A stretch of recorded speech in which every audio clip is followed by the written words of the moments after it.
એકવાર શ્રીજી મહારાજ પાણસોરા થઈ વડતાલ જઈ રહ્યા હતા.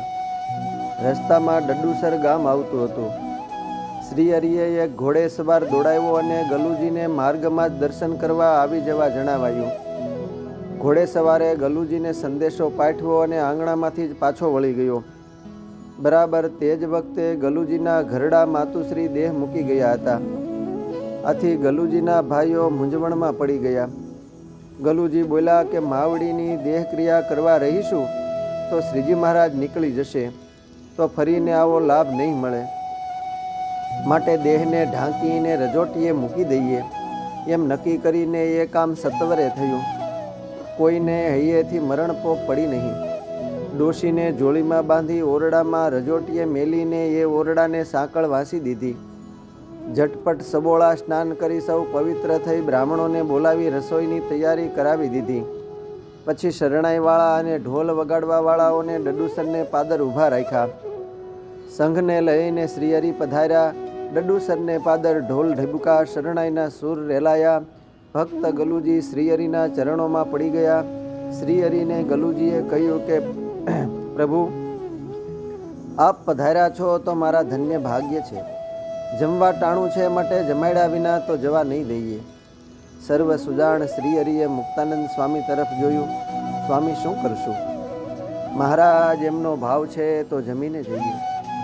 ભગવાન શ્રીહરિનું ફુલેકું ગામના શેઠની ડેલીએ વીરમું. અહીં તેમનો ઉતારો રાખ્યો હતો. શ્રીહરિએ ગલુજીને કહ્યું કે તમે જાઓ અને રસોઈની તૈયારી થઈ જાય એટલે અમને તેડવા આવજો. ગલુજી ઘેર આવ્યા. બ્રાહ્મણો પાસે રસોઈ કરાવવા લાગ્યા. થોડી વારે રસોઈ તૈયાર થઈ ગઈ ને ગલુજી દોડતા મહારાજને તેડવા ગયા. મહારાજ તથા સંતો પાર્ષદો આવ્યા. પ્રભુના ચરણો ધોઈને બાજોટ પર જમવા બેસાડ્યા. બ્રાહ્મણોએ મહારાજને પીરસ્યું. સંતો તથા ભક્તો મહારાજના દર્શન કરવા સામે બેઠા. શ્રીહરિને આજે થાળ જમવાની ઉતાવળ પણ જબરી હતી. મુક્તાનંદ સ્વામી આજે શ્રીહરિની જમવાની ઉતાવળ જોઈને આશ્ચર્યચકિત થઈ ગયા હતા. આટલી ઝડપ શ્રીહરિએ કદી કરી ન હતી. શ્રીહરિએ ચડું કરતાં જ કહ્યું કે જટ જમવા બેસી જાઓ, આપણે મોડું થાય છે. સૌને જમાડી દીધા. સૌને પીરસ્યું. મહારાજે કહ્યું કે બધા ખૂબ જમજો, ગલુજીનો ભાવ જબરો છે. આજની રસોઈમાં જાણે અમૃત ભર્યું છે. શ્રીહરિએ સૌને ખૂબ આગ્રહ કર્યો. જમી રહ્યા પછી ગલુજીને પૂછ્યું કે અમે જઈએ? તેણે તરત જ બે હાથ જોડ્યા કે આ મહારાજ પધારો એમ કહી પોતે પણ શ્રીહરિને વળાવવા સાથે ગયા. પાદરેથી શ્રીહરિએ ગલુજીને પાછા વાળ્યા અને કહ્યું કે ગલુજી, તમે હવે જાઓ. તમારું અધૂરું કામ બાકી છે તે પૂરું કરો. ગલુજી પગે લાગીને ઘર તરફ પાછા વળ્યા. રસ્તામાં મુક્તાનંદ સ્વામીએ પૂછ્યું કે મહારાજ, આપે ગલુજીને પાછા વાળતા કહ્યું હતું કે તમારું અધૂરું કામ પૂરું કરો. એ વાત સમજાણી નહીં. તેમનું કયું કામ અધૂરું છે? મહારાજ આ વાત સાંભળીને હસ્યા અને બોલ્યા કે સ્વામી, ગલુજીએ આજે જે કામ કર્યું છે તે બીજા કોઈથી ના થઈ શકે. મુક્તાનંદ સ્વામી હજુ ના સમજ્યા. ગલુજીએ સૌને જમાડ્યા. રસોઈ તો સાદી હતી પણ સ્વાદ ઘણો હતો. રસોઈમાં એવી કોઈ નવીનતા નહોતી. સ્વામીને વિચાર કરતા જોઈને શ્રીહરિએ કહ્યું કે સ્વામી, શંકા તો નહીં થાય ને?